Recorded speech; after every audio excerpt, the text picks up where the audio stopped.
Hola, otra vez soy el Thor 63, esta vez les traigo un nuevo trabajo de investigación, acerca del funcionamiento interno del cerebro, inspirado en una plática con un amigo, espero lo disfrutes. Dentro del cerebro humano. Los tres actores principales. Los hemisferios del cerebro constituyen el 85% del peso del cerebro. Las miles de millones de neuronas en los dos hemisferios están conectadas por un espeso manojo de nervios llamado cuerpo calloso. Los científicos piensan que los dos hemisferios difieren no tanto en lo que se enfocan la idea de lo lógico frente a lo artístico, sino en cómo procesan información. El hemisferio izquierdo parece centrarse en los detalles tales como reconocer una cara particular en una multitud. El hemisferio derecho se centra en generalidades tales como comprender la posición relativa de objetos en el espacio. Los hemisferios cerebrales tienen una capa exterior llamada corteza cerebral. Aquí es donde el cerebro procesa la información sensorial recibida del mundo exterior, controla los movimientos voluntarios y regula el pensamiento consciente y la actividad mental. El cerebelo cubre un poco más del 10% del cerebro. Está a cargo del equilibrio y de la coordinación.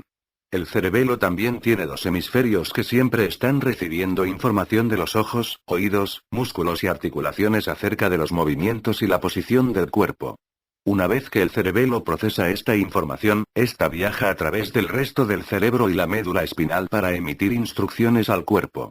El trabajo del cerebelo nos permite caminar sin tropiezos, mantener nuestro equilibrio y dar la vuelta sin tener que pensar para hacerlo.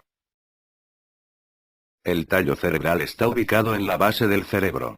Conecta la médula espinal con el resto del cerebro.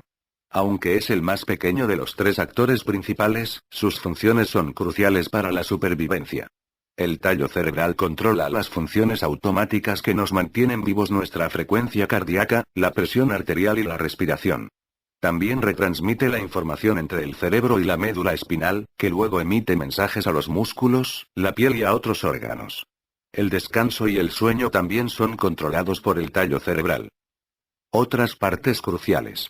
Existen otras partes esenciales del cerebro que están ubicadas en el interior de los hemisferios.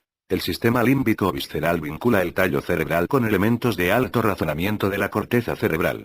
Controla las emociones y el comportamiento instintivo. También es donde está ubicado el sentido del olfato. El hipocampo es parte importante del proceso de aprendizaje y de la memoria a corto plazo. Se considera como la parte del cerebro donde los recuerdos a corto plazo se transforman en recuerdos a largo plazo, para luego ser almacenados en otras áreas del cerebro. El tálamo recibe la información sensorial y límbica, la procesa, y luego la envía a la corteza cerebral. El hipotálamo es una estructura bajo el tálamo que vigila las actividades como la temperatura corporal y el consumo de alimentos. Da instrucciones para corregir cualquier desajuste. El hipotálamo también controla el reloj interno del cuerpo. El cerebro en acción. Nuevas técnicas de imaginología permiten a los científicos vigilar la función cerebral en las personas vivas. Esto ha abierto mundos de conocimiento acerca de la función cerebral normal y cómo cambia con la edad o con las enfermedades. Una de estas técnicas se llama tomografía por emisión de positrones, o TEC de exploración PET, sigla en inglés. La PET mide el flujo sanguíneo y metabolismo de la glucosa en todo el cerebro. Cuando las células nerviosas de una región del cerebro se activan, el flujo sanguíneo y el metabolismo aumentan en esas regiones. Estos aumentos se ven generalmente como colores rojos y amarillos en una PET. Las sombras azules y negras indican una disminución o falta de actividad dentro de una región cerebral. Esencialmente, una PET produce un mapa del cerebro activo. Los científicos usan las exploraciones de la PET para ver lo que sucede en el cerebro cuando una persona realiza una actividad física o mental, descansa, duerme o sueña. Los científicos también pueden inyectar productos químicos marcados con un rastreador que se encenderá durante las PET. Estos rastreadores pueden seguir la actividad de los productos químicos cerebrales, por ejemplo los neurotransmisores como la dopamina y la serotonina. Algunos de estos neurotransmisores se alteran con la edad, enfermedades y medicamentos. El cerebro envejecido. A medida que una persona envejece, se producen cambios en todas las partes del cuerpo, incluyendo el cerebro. Algunas neuronas se encogen, especialmente las más grandes en áreas importantes para el aprendizaje, la memoria, la planificación y otras actividades mentales complejas.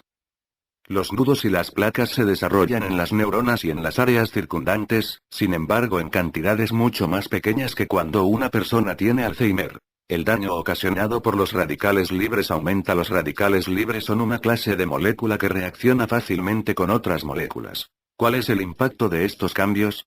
Las personas mayores sanas pueden notar una disminución moderada en la capacidad de aprender cosas nuevas y recordar información, como por ejemplo, recordar nombres. Igualmente, pueden llevar a cabo de manera deficiente tareas complejas relacionadas con la atención, el aprendizaje y la memoria. Sin embargo, si se les da el tiempo suficiente para cumplir este tipo de tareas, el puntaje de las personas sanas con edades entre 70 y 80 años es a menudo el mismo que el de los adultos más jóvenes. A medida que estas personas envejecen, los adultos a menudo mejoran su vocabulario y otros tipos de conocimiento verbal. Las neuronas y su funcionamiento. El cerebro humano está formado por miles de millones de neuronas. Cada una tiene un cuerpo, axón, y muchas dendritas. El cuerpo de las células contiene un núcleo, que controla las actividades de toda la célula y de varias otras estructuras que cumplen funciones específicas. El axón, que es mucho más angosto que un cabello humano, se expande hacia el exterior del cuerpo de la célula y transmite mensajes a otras neuronas. A veces, los mensajes tienen que desplazarse grandes distancias hasta 5 pies. Las dendritas también se ramifican o extienden del cuerpo de las células. Reciben mensajes de los axones de otras células nerviosas. Cada célula nerviosa está conectada a miles de otras células nerviosas a través de sus axones y dendritas. Las neuronas están rodeadas por las células gliales, que las apoyan, protegen y nutren. Los grupos de neuronas en el cerebro tienen trabajos especiales. Por ejemplo, algunos se relacionan con el pensamiento, el aprendizaje y la memoria. Otros se encargan de la recepción de la información sensorial. Otros se comunican con los músculos, estimulándolos a la acción. Son varios los procesos que tienen que funcionar en conjunto y sin tropiezos para que las neuronas sobrevivan y permanezcan saludables.